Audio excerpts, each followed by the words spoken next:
তো আসসালামু আলাইকুম। আমি মোহাম্মদ শরীফুল ইসলাম।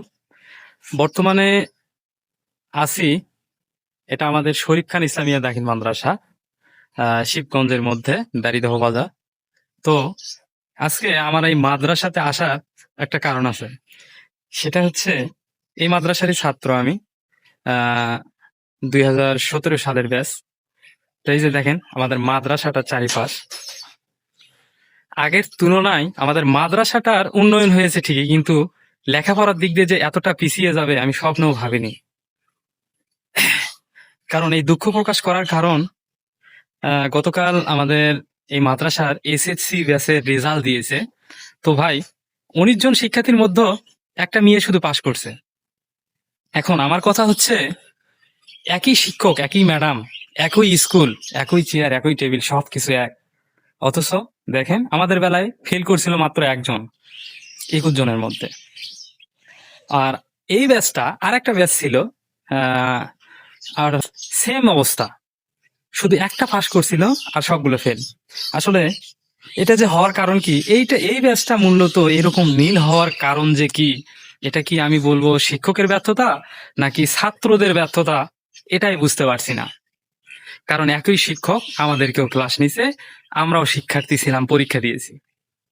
তো এই জন্যই মনের আবেগে আজকে এই মাদ্রাসাতে আসলাম ভিডিওর জন্য, যে আসলে সমস্যাটা কি।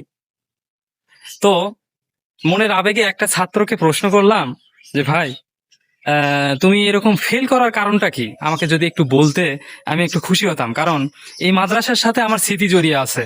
এই মাদ্রাসাটার যে তোমাদের এই ব্যাচটা এমনটা দুর্নাম করলো, আমি তো মেনে নিতে পারতেছি না।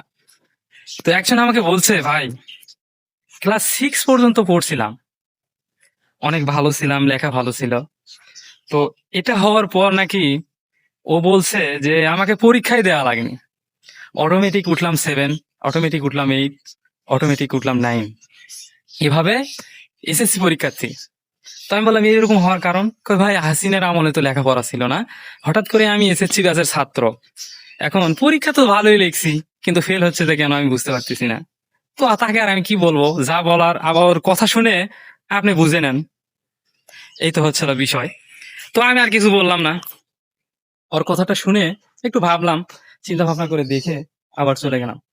তো আবার আর একটা বিষয় আমাকে একটু মানে করছে, সেটা হচ্ছে কি যে, ভাই, আগে আমাদের ব্যাচটাতে ছিল, আমাদেরকে মার দিলে বা মানে লেখাপড়া না লেখার জন্য, পড়ার জন্য যে পরিমাণ মারছে, আমরা কোনো প্রতিবাদও জানাইনি, প্লাস কিছু বলারই সাহস ছিল না। এখন পর্যন্ত যদি আমাদের শিক্ষক সামন দিয়ে যায়, তাহলে আমাদেরকে কাঁপতে হয়, অথবা দাঁড়িয়ে থেকে আগে সালাম দিতে হয় যে হুজুর কখন পার হবে, স্যার কখন আমাদের থেকে ছেড়ে চলে যাবে, তারপর আমরা যেতে পারবো, এমনটা অবস্থা। কিন্তু বর্তমানে আমি এই মাদ্রাসায় এসে দেখছি, কি বলি, স্যার হুজুর যদি কিছু বলে, ছাত্ররা তাকে শোনা তো দূরের কথা রে বাবা, তাদের যে ব্যবহার, তাদের যে চলাফেরা, এরা ফেল করবে না কি করবে? এদের দ্বারা কি আশা করা যায়?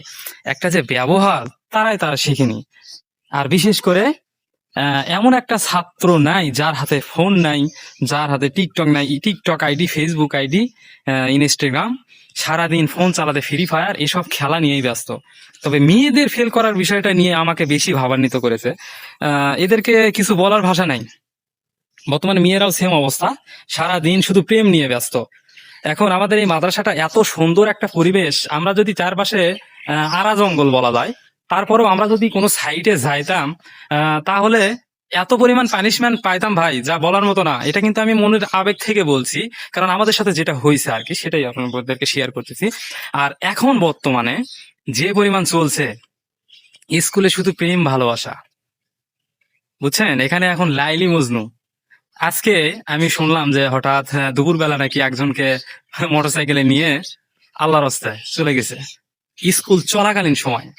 তাহলে আমাদের স্কুলে কি পর্যায়ে আসছে একটু ভেবে দেখেন।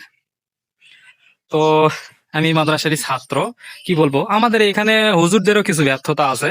যদি ছাত্র যদি কন্ট্রোল না করতে পারে, তাহলে সেই মাদ্রাসা দিয়ে কোনো উন্নয়ন করা সম্ভব নয়, মাদ্রাসার কোনো নাম বাড়ানো কোনোভাবেই সম্ভব নয়, সে যত চেষ্টাই করুক। এই হচ্ছে বিষয়। তো আর কিছু না বলি, ভালো মন্দ বিষয়টা ভাই এমনের আবেগে এই ভিডিওটা প্রকাশ করলাম। ভালো কি মন্দ বুঝলাম না। আপনারা অবশ্যই কমেন্টে জানাবেন কথাগুলো ভালো কিনা। ধন্যবাদ।